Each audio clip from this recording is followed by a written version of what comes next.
You're listening to Relatable with Stephanie Michele, only on LA Talk Radio. Hello, everyone, and welcome back to another edition of Relatable. I am your host, Stephanie Michele. Really excited about this morning, and all my fashionistas in the audience will hopefully relate to this. I was not inspired by my wardrobe choices this morning, and as I peered into the closet, I'm like, damn, nothing's jumping out at me. And then something did. These pants that I haven't worn forever, and they're so soft and comfortable. I feel like I'm wearing pajamas. I'm like so grateful. They'd fallen on the floor, poor pants, and now they're getting to another day in the light of day. So I'm excited about that. It's bringing me joy, can you tell? Anyhow, today we're going to be talking about resonance repatterning. And this is something else that has brought me tremendous joy in my life. And before I really get into what it is, I'm going to try to back into why it's been important to me and why it's kind of aligned, I think, to what my values and beliefs are. So you've heard me talk about momentum on the show before, and basically the simplest way to think about momentum is at any given time we're either working towards or against something. The easiest way that I can illustrate this is with a goal, and it just so happens this morning I had a major epiphany towards the momentum that I have towards one of my major life goals. So my major life goal is just to show up in the healthiest, most loving way possible at all times for myself, to live a life that's full of love and health, and then to, inspire that or contribute to that to the people around me. And so that's really important to me. That's like the number one thing that drives my life. And for a while now, and maybe even connected to doing this show, so maybe since like January, I have found myself like in the morning having this horrible like stress cough. And I call it a stress cough because it's kind of like a dry heave. It's disgusting. My eyes water. I'm like, what the hell? Like, why am I having this terrible cough? And the dialogue in my head was, what's wrong with me? What could possibly be wrong with me? And I was like freaking out. So then I tried to figure out like, well, why is it happening? Remember, also a big fan of why questions. So I tried to track like, when is it happening and why and what might be triggering it? And as I was preparing what I was going to share today on the show, I noticed like it really got triggered. My eyes were watering. It was horrible. And I'm like, oh, wait a second. So I think it's happening when I start to create something that that is important to me, or I'm about to communicate something that's important to me, or when I stumble on something that makes a lot of sense to me. And so I had this like big aha moment. I'm like, well, yeah. So in those moments, I'm purging what no longer is serving me. It makes sense. Something's got to come out. If something new is coming in, something's got to come out. And I like that. And I like that because that has more alignment and more momentum towards me living a healthy, loving life, rather than asking, what the hell is wrong with me? That does not serve the purpose that I have and the goal that I have of living a loving life. But asking myself or simply saying, every day I have the willingness to evolve and do something that's serving me and let go of something that's not, like that's more aligned with what I think and believe. So there's a connection to Resonance repatterning. And my point is that the things that we tell ourselves, the stories that we tell ourselves and that we share with others have a tremendous impact on the direction that we take our lives. And who we are is not one big thing or one big idea. It's a collective whole of the choices that we make, big and small. So how do you know if the choices that you're making truly serve you? And the easiest answer to that is like, be willing to check your shit, check yourself. There's all kinds of ways that you can do that. Sometimes it involves vulnerability. Sometimes it involves asking for help. For me, it's involved this Resonance repatterning process. Now, it's also called holographic repatterning. So if you're the Googling type, you might come across that word too. And it's basically a process that's based in the science that everything has energy and a frequency. So not just the stories that we're telling ourselves that create momentum towards something or away from something, but even the body pains that we have or the moods that we stay in or how we choose to speak to other people. Like all of this is creating a frequency towards or away for something. And, whether you're conscious or unconscious about it, it's stored up in our mind-body system.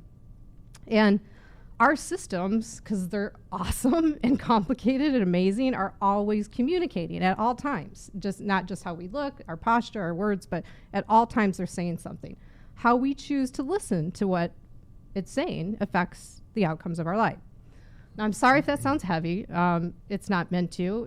We're just complex beings, and that's the truth about it. But for me, to get around the heaviness, this process of going and having a session with a practitioner that's been trained in Resonance Repatterning is the easiest way that I've come up with to remove heaviness. And yeah, there's a lot of it there. There's heaviness comes up at all times. I'm not sure why it works. I have to be honest with you. I have no idea why this thing works for me, and it might not work for everybody, and we're going to find out when we talk to our guests. But I do believe that some of it has to do with me being connected to the founder's story. So when you look up Chloe Faith Wordsworth, when she talks about developing the repatterning system, her bio is filled with people. She talks about her parents. She talks about doctors and scientists that she was exposed to and things that she learned. So she's like saying, I've been inspired by all these people. I learned from them, and I took that inspiration, put it in the system. And she didn't just take it.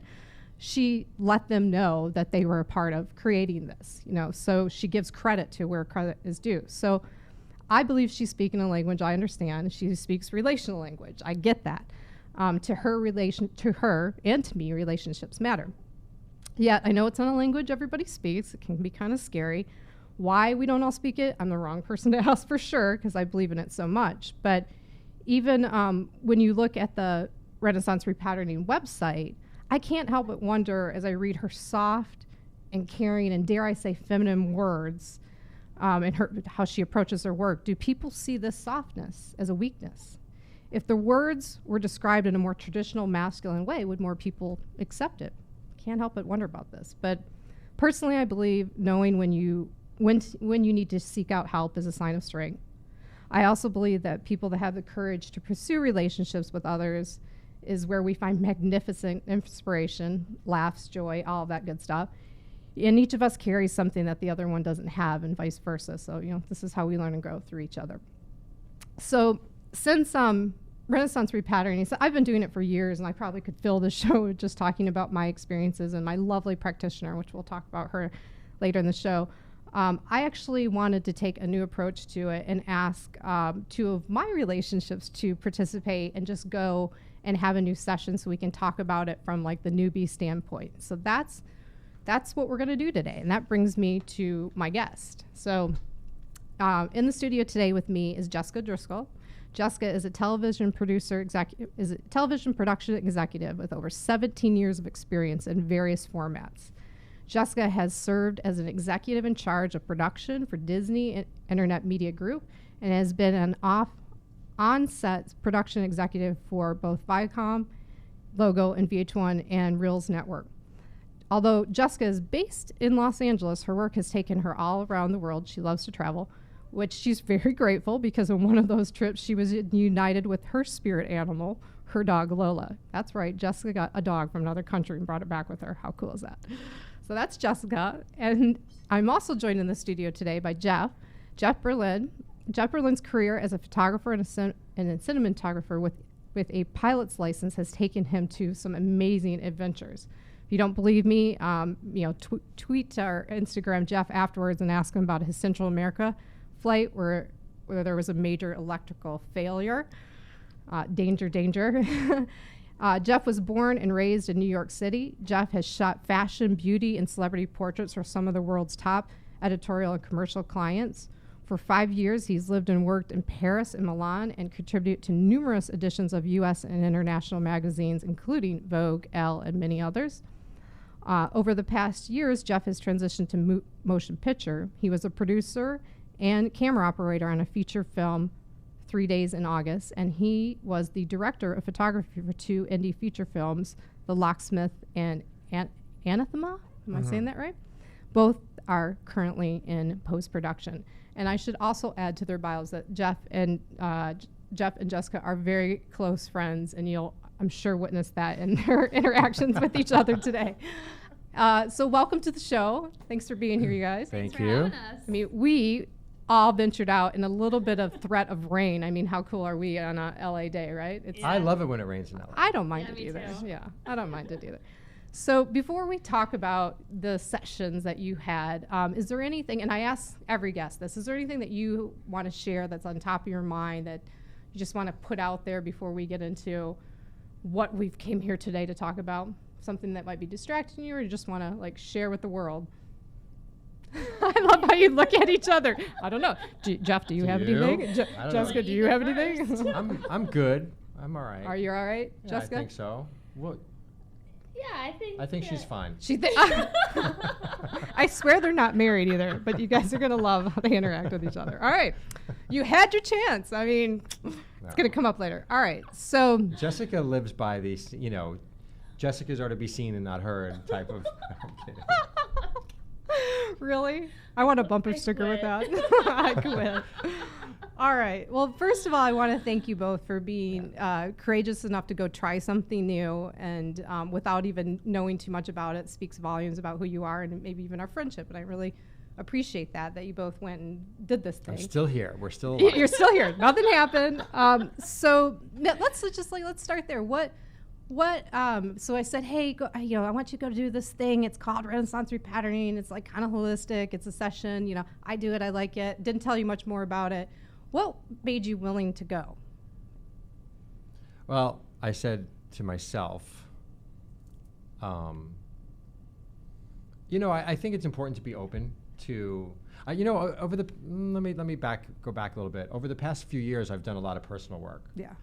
And it's changed my inner clarity. Mm-hmm. And so, I think it's also made me much more open to experiences like what I had yesterday. Got it. Even though my takeaway was, we'll get into it. We'll get to that. I wanted to be, I think it's important to be open to new experiences anyway, Period. regardless. I mean, that's how I live my life is, I think it's important to go through life to try to be as rich experientially as one can be. But, I think, anytime I have an opportunity to increase my personal growth, I'm going to seriously consider it. I can completely align with that. I'm a big advocate of being curious, of always kind of like, hey, growing. So for sure, I mean, I'm sure that's why we're friends and do Sunday dinner parties, because we can connect on that. And dirty cookie parties. Oh, and dirty cookie parties. Yeah, we did that. That's another show. That'd be great, just to do a baking show and dirty cookies. Anyhow, so Jessica, why were you willing to go? I think I'm a seeker by nature. Yeah. So I'm constantly seeking, truth or validation for whatever it is that I'm experiencing. So when you said this woman does this thing and this is kind of what you can expect, it was something I was willing to try, just based on, seeking truth and validation in life. Yeah. Jessica, you will always have my validation. I don't think she was asking for it, Jeff. But go ahead and put that out there. All right, so let's get into it then. So let's hear about each of your experiences. I've heard Jessica's, because of course we've already girl talked about it. So I feel like I want to hear Jeff's first. Yeah. And we're gonna go out of the norm, ladies first. So let's hear your experience. And I want to preface this with these sessions, personal stuff comes up, and I'm not going to press you. If I ask a question to go and it's going further than either one of you want to go, just say I don't want to go there. Do I have a 7-second delay button? No. But no, I mean, this is not an expo on my friends, so whatever, however you want to talk about it is cool with me. I just want to put that out there. So Jeff, that's fun. I'm sure the 20,000 people listening are also, they're all my pals. Yeah. But they're probably like, why is she doing that? We want the guts. We want the dirt. Anyhow. But this show is about being caring and exhibiting good conversation and relating with each other. So it's more about that than. But if you don't behave, I might have to. So it is a give and take. So I just have to, as an aside, Jessica just told me to behave. So years ago, I had a girlfriend who Shocking. I said, whatever her name was, I'm like, behave. And she's like, I am being have. What? Exactly. All right. I just thought that was. Yeah, let's just put that Jessica, out there. I am being have. Oh my God. What? All right. Jeff. Lovely intelligence on the people that you're dating. Well, she was hot. She was hot, of course. All right. Yeah, This will be interesting to hear how Monique dove into that with Yeah, you. exactly. No, we didn't get into that. Oh, another session. All right. Well, tell me. So what happened with your session? So I laid down on the table. I'll just cut to the chase. Try to be factual. Yes, without being overly pedantic. Okay. I laid down on the table. I really, I didn't do any kind of due diligence before I got there. I think it's like when I go see a movie, I don't read reviews and all that. I want to go in and, have the experience. So, I was a little apprehensive, to be honest. And I like to consider myself open-minded, but, and we are in California. Yeah. As my parents remind me often, oh, my California daughter, what are you doing now? I'm like, yeah. And she asked me about like a muscle type of resistance thing. And I'm like, yeah, I'm familiar. I don't really recall ever doing that, but I'm familiar with it. And we went through she had me raise my, all right, I'll just paint the picture because are people watching or listening? Both. Okay, so for those that are listening, I'll paint a little bit. I'll speak more visually. Yeah. So I'm laying on this yoga, like a massage table. And on my back. And, it's funny because I knew that my energy, I knew I was very closed off because I get on the table and I crossed my arms. Were you more closed off to just the unknowing, or did she make you feel comfortable? No, I was totally comfortable with her and her dog, but you got the dog. I laid down on the table, I crossed my ankles and I crossed my arms, and it wasn't really even a conscious thing, but it was definitely maybe a little bit of protection. Right. But she asked me to, relax. And then she kind of had me raise my arm at my elbow to where my arm was vertical, and she would ask me, to resist against her pushing on it at different places, and she asked me some questions like, is your name Jeff? Is it sunny out? Or whatever, questions that were like baseline questions. And push against my arm while she was doing that.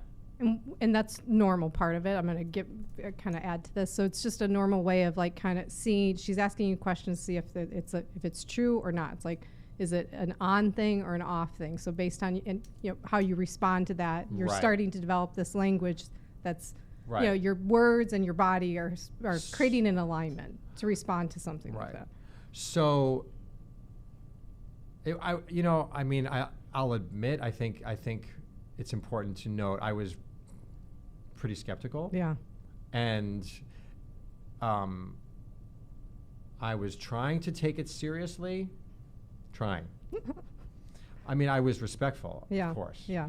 But I wasn't sure how this was affecting me. It seemed you wanted the superfluous. punchline right away. Well, it seemed, as we got into it, she started asking more probing questions, and she was going through a checklist, it seemed. And I think, honestly, for me, I felt the arm thing and checking you umbilically. She would put her hand over my belly button and say, checking umbilically. And I'm like, okay, you check that. And I'm like, no, a little lower. Good job. And not that much lower, geez. Good job. But I feel, to be completely honest, that it might have resonated me. I might have had a little bit more takeaway or a little bit more constructive time had we just sat there and had a probing conversation without the checking me umbilically, because that takes me out of the moment and out of the thought. I gotcha. So it's kind of a new experience, and it's just triggering all kinds of skeptical kind of like what's going on. Right. If you'd done it, and we don't know exactly what's happened in a session yet, but if you were to go back a second time now knowing what to expect, do you feel like you would benefit more or less? I don't think I'd go back. You don't think you'd go back? Okay, keep telling us what you have. And this is not to say where I've when I say that I've done a lot of personal work, I've had, actually Jessica connected me to my therapist that I've gone to for years. And Jessica, what has been, let's be honest, I think the best barometer for the effectiveness of this therapist has been, you can speak right there. Buster? No. Buster's my cat. So for those of you in the Okay, we can't. It's too far away. Can't Okay. It's too far Can't away. derail. So let's stay. So Jeff, so it was hard for you to accept, and we're gonna kind of come back to this in a couple. I think the questions resonated, but the physical side of it resonated a lot less. Okay. Did anything kind of come up that when you left, you were like, oh, maybe I need to think about this more? Yes, Okay. that was the best part of it. Okay, let's talk about that. Right. If you well, can. I was Is it getting something to that? No, it was. I know, but it's only an hour show, dude. We gotta hear her story too. Right. He's All right. happy to hijack. So the we're hour, kinda trust like- me. No, believe me, I'll let you. You can hijack away. All right. Yeah. So she's going because Well, it's like an hour. anytime- What's your session? An hour and a half long. Anytime you're with somebody and they're asking you to really think and to, one thing I learned over the past years of personal work is that you're only doing yourself a disservice if you're lying to yourself. Totally. And so, I tried to, when I was there with her, I tried to be honest with myself and true to myself. Good. I think ultimately that's Yeah. really important. Yeah. And so I forget the question that triggered it, but at some point, you know what? I think it was about, she asked me if when I was a child, I remembered some memory with my dad and and I fell off my purple bike in Flushing Meadows Park. Uh-huh. And I was probably 6 or 7, and this was the period that she was looking for, and I said that I felt frustration. She was like, how did that make you feel? Which is the question. And I said, well, I went through all these emotions trying to think, what did I feel at that age trying to ride? I was new, no training wheels, riding this little purple bike. And frustration. And then at some point, something clicked where our conversation went to frustrations as an adult. And that was my takeaway is, what are my frustrations that I'm living now? And how can I address them, and what is that truth for me? So there was something. Oh, Yeah, so absolutely. maybe the process was a little bit bit hippy-dippy. for you. Okay. But there was something that you kind of, maybe I need to because I check had on that, this, well, I which is mean, exactly why I go. the thing is that kind of clarity I think is very valuable. Yeah. And so no matter how you get to that point to find that clarity, I think there's value in it. Totally. All right, let's put a pin right there for a second, and let's hear Jessica's experience. And no, please no pictures of cats. Or Lola. Yeah. So the whole physical process, exactly the same. You lay down on this table. It's a massage table. She covers you up. It's a very relaxing experience. So I felt very disarmed. So I felt okay being open with her. But I'm also someone who's okay just being open in the world. So that wasn't the hard part for me. The testing of, she checks in with your body, and she wants to, she says that that your body is talking to her, and that anyone can do this. It's not witchy science. It's anyone can do this, which I thought was actually reassuring because as a seeker, I've tried a lot of different things in my lifetime. So I really liked that it was sort of not pedestrian, but civilian. Like anyone can do this. Like there's not anything magic. There's nothing magic that's going on between us. And I think I told both of you guys this. At first, I was like, is this a psychic reading? Because she immediately came forward with information that I don't even know how she knew. And she said, oh, your body told me. I didn't get that. Yeah, well, your body was like this. Right. And I'm like, your body was this. like, there's different languages going on. So I was really, that gave it some sort of validation, taking it out of this sort of ether world of something that's not tangible, doesn't exist in front of me. But I also think it's important to know that I'm also a sucker for placebo. So if she said to me... But you're also very open to that level and that energy throughout your life from where you even Yeah. grew up. Yeah, that's very true. So that doesn't surprise me. Thank you. Yeah, so that's. I wish the listening audience could see the look that Jeff just threw Jessica. The sideways shake. Yeah. The eye roll shame. Yeah. So it was, I felt even, I don't know if it's where I'm at in my life or where I was at with this process of just learning how to be, but, you know, I felt like she had some really good information. I'm still, I like you, I'm a little bit skeptical about the whole off and on situation. Like, my body's telling her something, but I will say that the closest I can come to any sort of tangible result about the experience, I had physical manifestations. We did identify certain blocks in my body where things may not be functioning properly.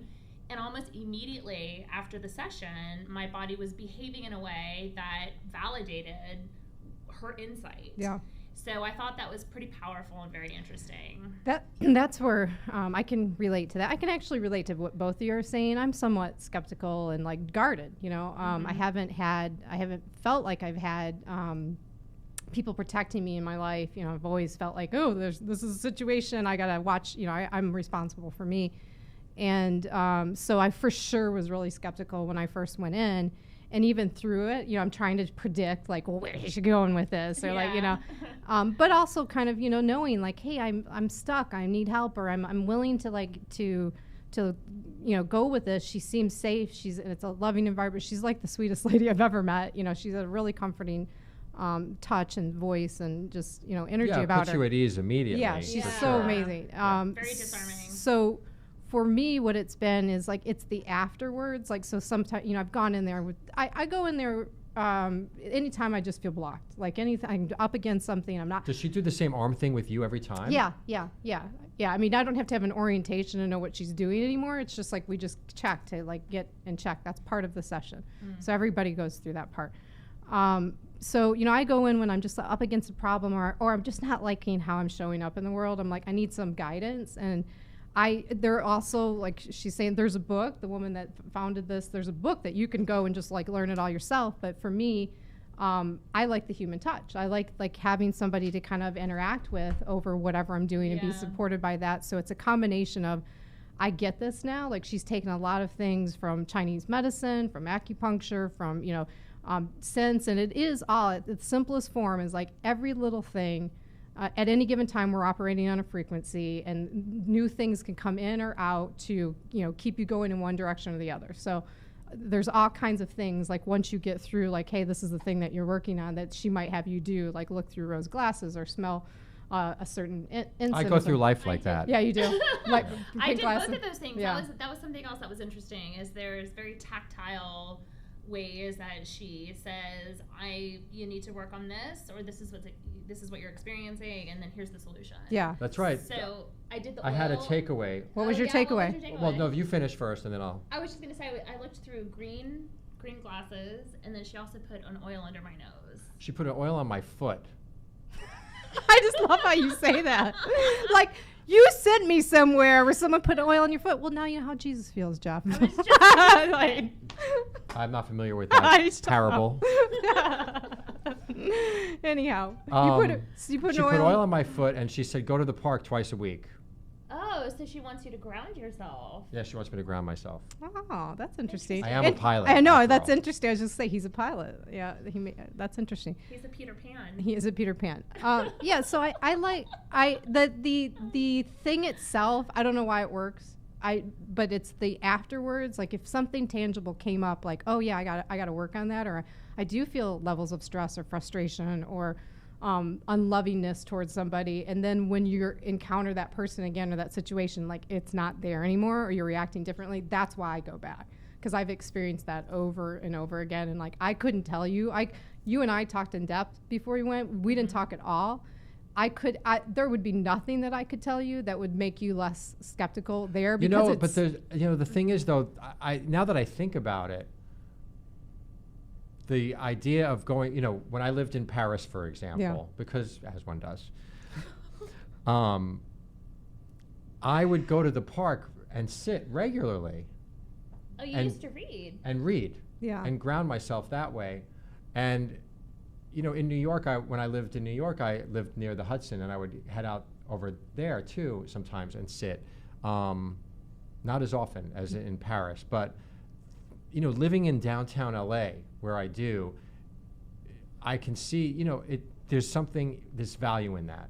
And it brought back the recognition, is that a word? Yeah, of course. Of that. Yeah. And anyway. Yeah, so maybe when you think about these times in the park and would you say Paris and Yeah. New York, are they happy times? Do you feel good? Well, about that's yeah. There was I always felt good having that time in a green space. Yeah. You know? So the reminder of that is Mhm. maybe something that you needed to hear right now to get you closer to. It's very easy to stay in downtown LA. Yeah, you we know, all know and- that. Yeah. We all know that. It was important to me when I moved downtown LA to have some sort of connection to green. Like if we didn't have the rooftop where you could see mountains and trees or even just have the greenery up there, I couldn't do it. Like it's very important to me to have that. In the first months of living in downtown and with the elevator being a part of your normal process, I had vertigo. I mean, I like literally get on the ground and go, oh, like I would like think the floor was coming out underneath me. So there is something, I say a lot on this show. There's always more information available, even if you're by yourself. There's like a spiritual nature. It doesn't matter what religion you are. There's something. There's always information available.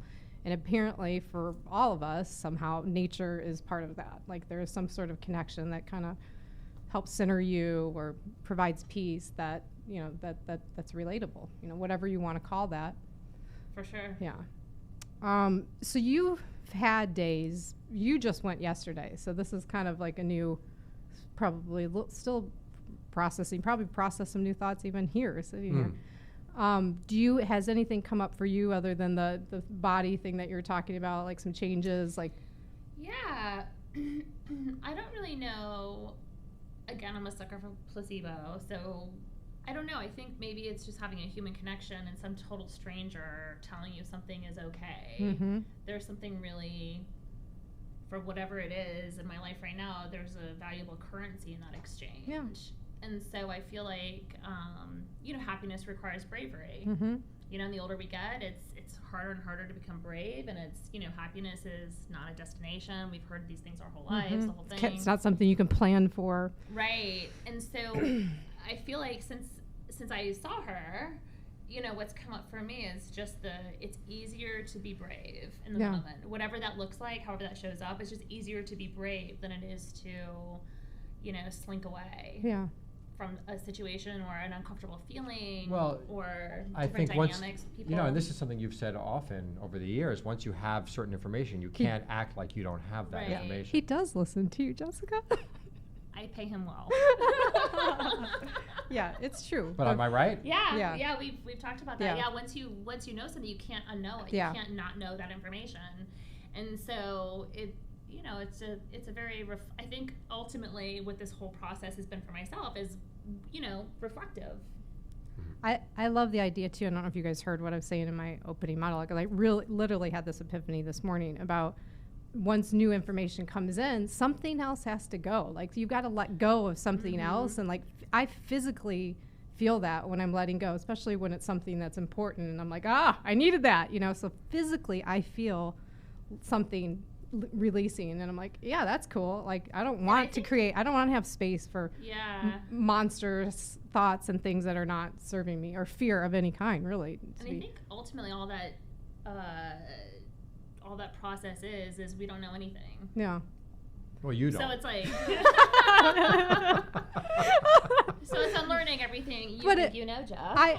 But I also think, like, even, and I want to have you guys weigh in on this. I also think it's really lovely to have somebody see you and be like, to see something about you, or to like just offer comfort, even if there's no relationship. Like this woman was new to you, and like to have a total stranger offer you something that's comfortable. It's like, yeah, give me more of that. I mean, well, there's a lot of value to be in an atmosphere of non-judgment. Truly, I would agree with that. You've never been so wise.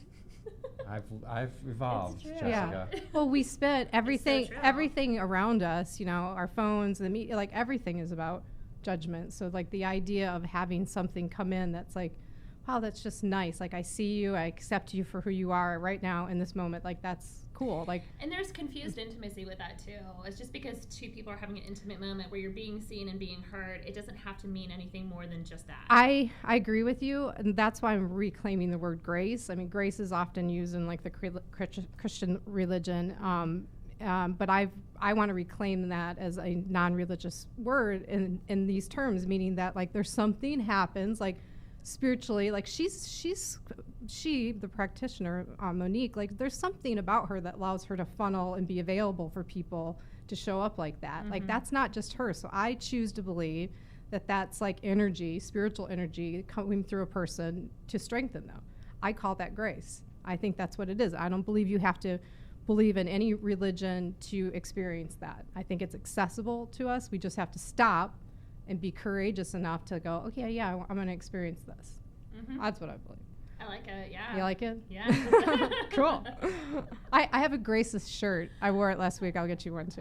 I also like claiming that. I also like claiming that because there's enough ists that are awful, sexist, racist. I'm like, yeah, let's reclaim that too.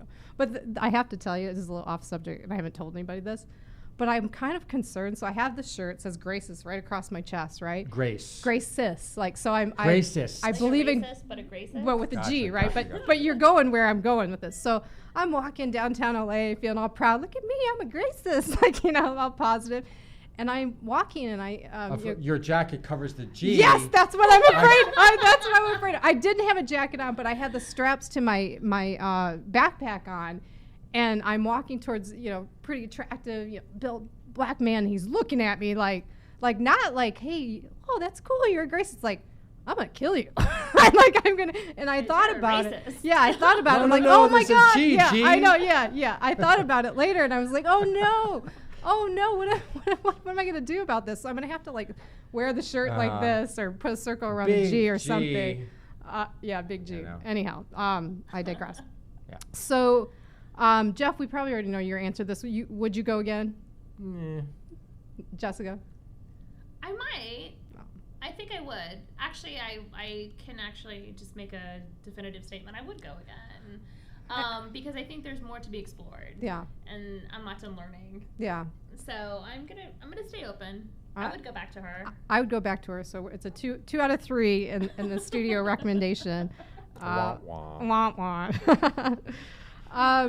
What else could and we've talked about how about this? So if you wouldn't go, Jeff, would you send somebody to it? Do you think there's somebody else that would benefit from it, and why?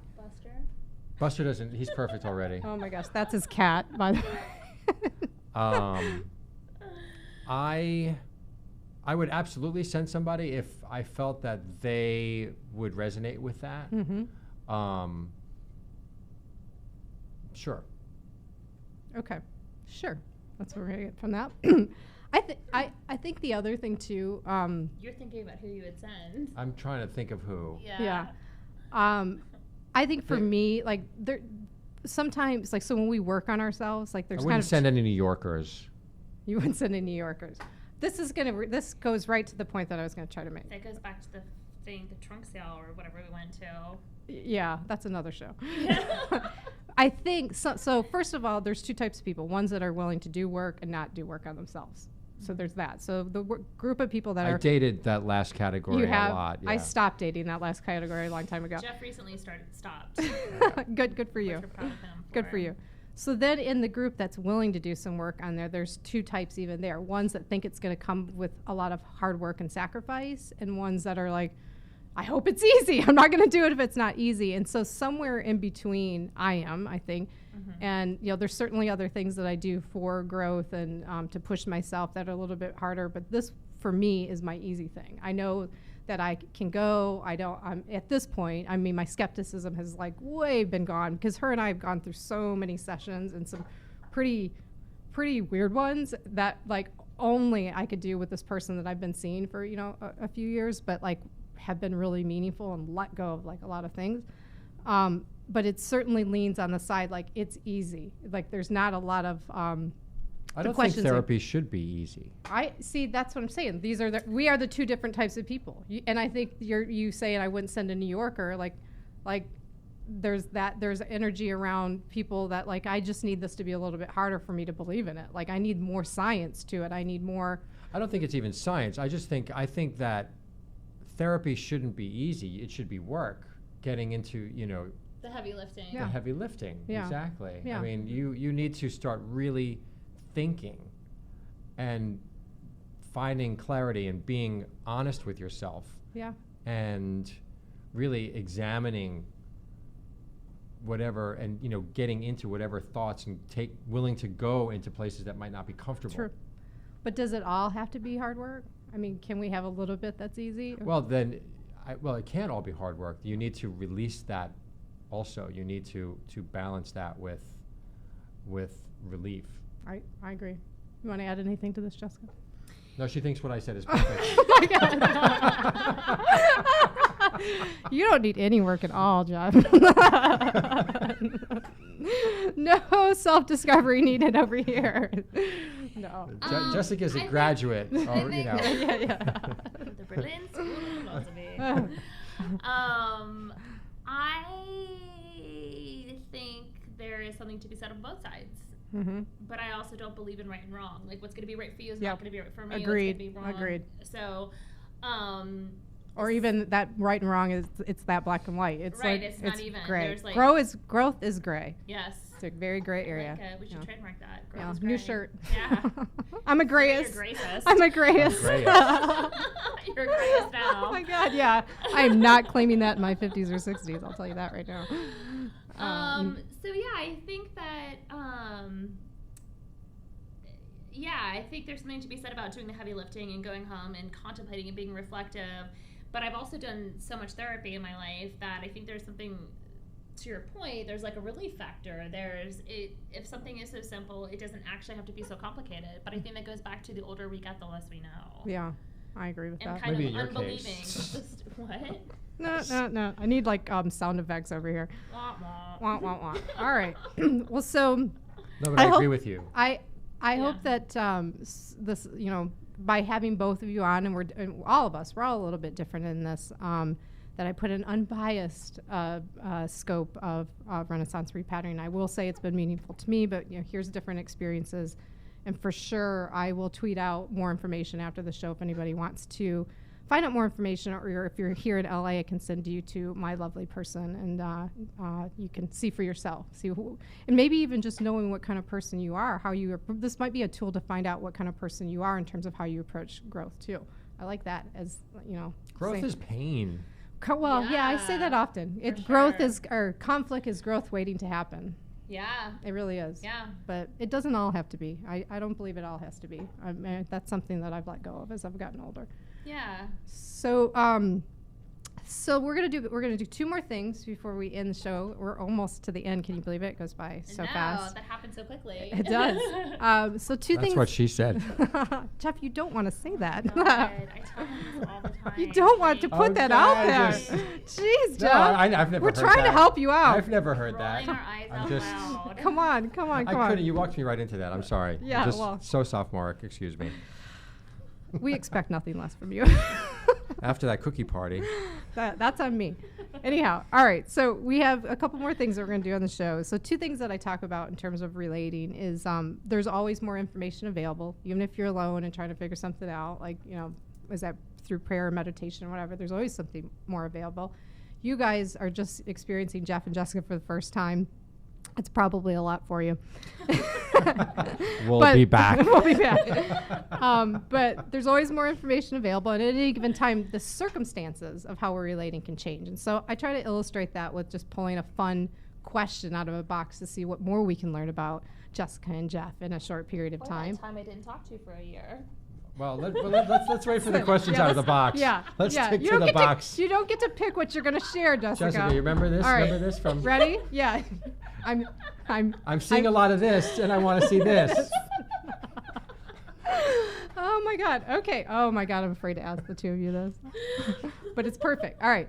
Have you ever drunk dialed someone? Ladies first.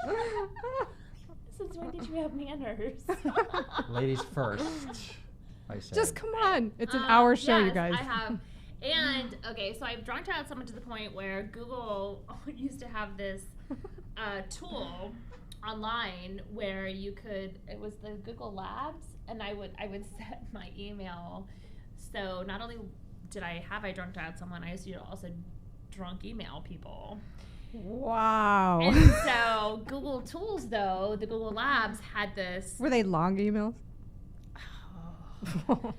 So I would have to answer a series of math questions before Google would send my mail, essentially. Nice. So I like yes. that. So you've done it. I'm familiar Wow, with that. I didn't know Well, that. look at her story. It's a lovely story of self-discipline.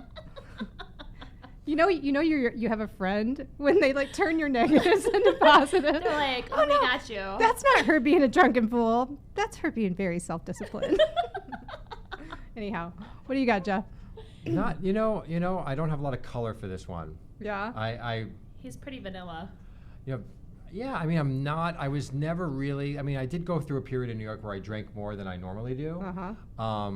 But I would say that I probably drunk texted a little bit more than drunk dialed, so to speak. I guess it's a form of dialing, though. Yeah. Well, it is But- the new form of Connecting, dialogue. it's Yeah. But it was never really, nothing stands out, to be honest. Nothing really jumps at me like, oh my God, what was I thinking? What was I doing? Well, it would if you got up the next morning and read it and went, oh, holy shit, what did I do? Yeah. That's Yeah. never happened. No, Okay. I It's covered. You've Yeah. covered that? I've got this All right. See, we're all different. Yeah. All right. So we'll just leave it at that. And we have one more thing that I'd like to do on the show is, so everything for me is about relationships matter and relating. And I'm a big believer if we share something that's deep in our heart, something that's meaningful to us, and particularly a person, how they've inspired us. If we share that and if we're willing to do that and more people see people doing that, it becomes less scary and hopefully we raise the level of empathy in the world. So I always ask each guest to share what I call Heartwell, which is just a dedication or commitment or a new goal or just an acknowledgement to a person, a specific person that they want to just give a shout out to. I actually have one today, so if you both don't have one, I can easily share one. I'm not going to make you. Jeff has one. Besides my cat, Buster. I think I said person. I think I was clear when I said person. Yeah. So I'm kidding. Anyway. Yeah. So are you guys willing to share something like just a dedication or acknowledgement to somebody? First of all. I got one. You go ahead. first. No, you go first. Oh, if you got one up, let's do it. And Go. for sure, look directly at the camera and say to this person. You don't have to say their last name if you don't want to, but just acknowledge. No, I think considering what to be completely where the crux of what we were talking about today. Yeah. I think it's important for me to recognize Rochelle, my therapist, and how she has transformed my inner dialogue and helped me be a better person. And I am the person I am. I am so much a better person today than I was when I first started going to her because of the work that I've done with her. That's awesome. And she's been a catalyst to that, and so I'm forever grateful. That's awesome. Thanks, Rochelle. Thank Right? you. Jessica, do you have one? You got nothing like that. Jeez. He only said that because he wants me to compete.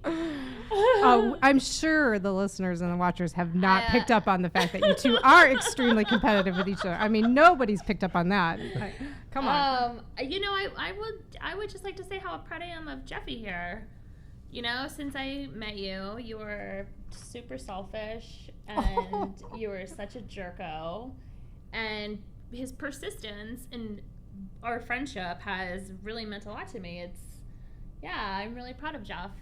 Yeah. But you need to mention that my evolution, because people are going to still.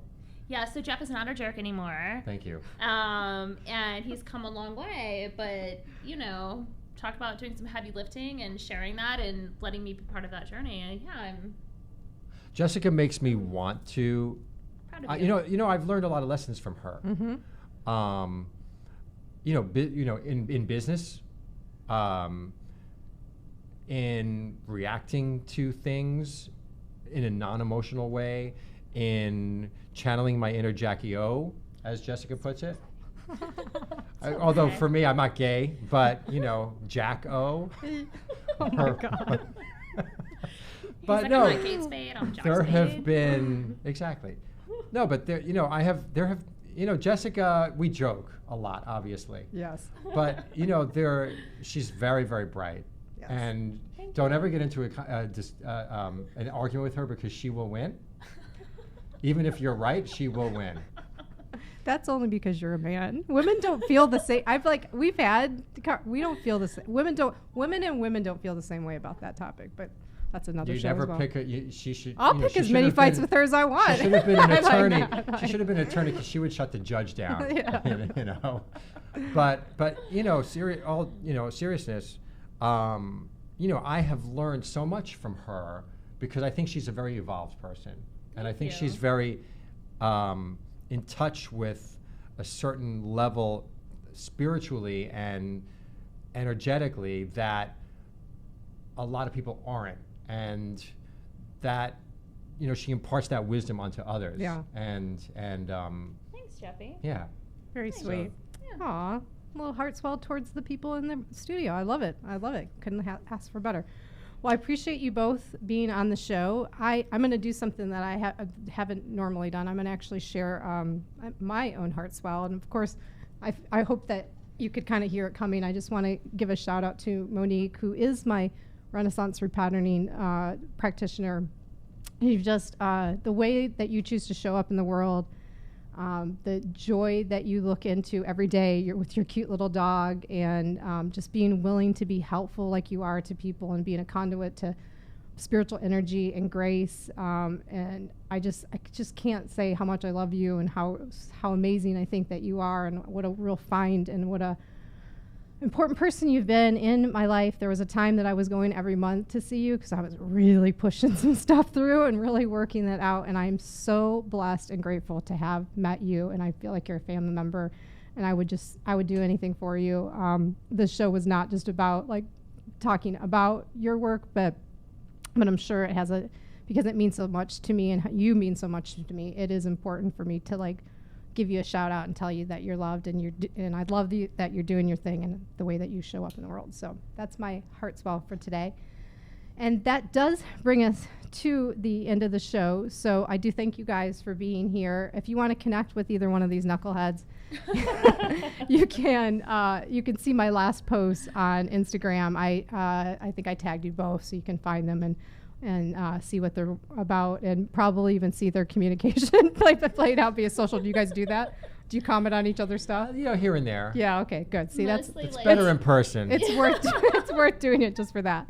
So I'm going to leave you guys with a couple things. One is like the challenge for the week is just ask yourself the question, how could I tell this story better to serve me? So watch how you're like communicating something that's going on or something about a person. And just like ask yourself before you admit or change the details or maybe even lie about them, like ask yourself, like, how could I tell this story that would better serve me? And just think about that. And if you do it and you're brave enough to do it, please reach out to me on Twitter at LoveMoreNow or on Instagram at RelateWithSteph and let me know what happens there. Next week, we're going to be talking about texting. The whole show is going to be dedicated to texting. We're going to take a couple different aspects of texting and look at it in terms of what it does to our body. So I'm going to have an expert on the Alexander technique, talking about what the position that we get in when we're texting, and then of course what it's doing to our relationship. So the whole show is going to be about texting. Who's not texting right now? You guys got to tune in. And as always, there's a public shared experience coming up at the Relational Center. It's March 26th. I would love to meet you guys. Come out if you're in Los Angeles.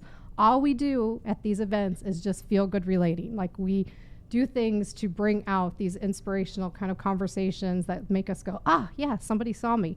And it's safe. It's safe communication. Everybody is welcome. Nobody is turned away. So please join me at the Relational Center March 26th. You can find out more information about that event on my site, stephaniemichele.com.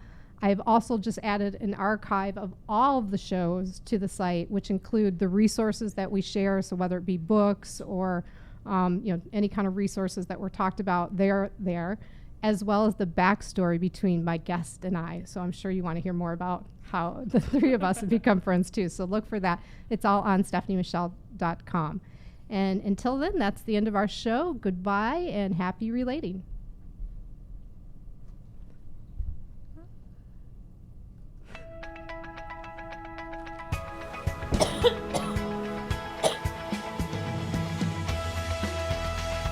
You're listening to Relatable with Stephanie Michele, only on LA Talk Radio.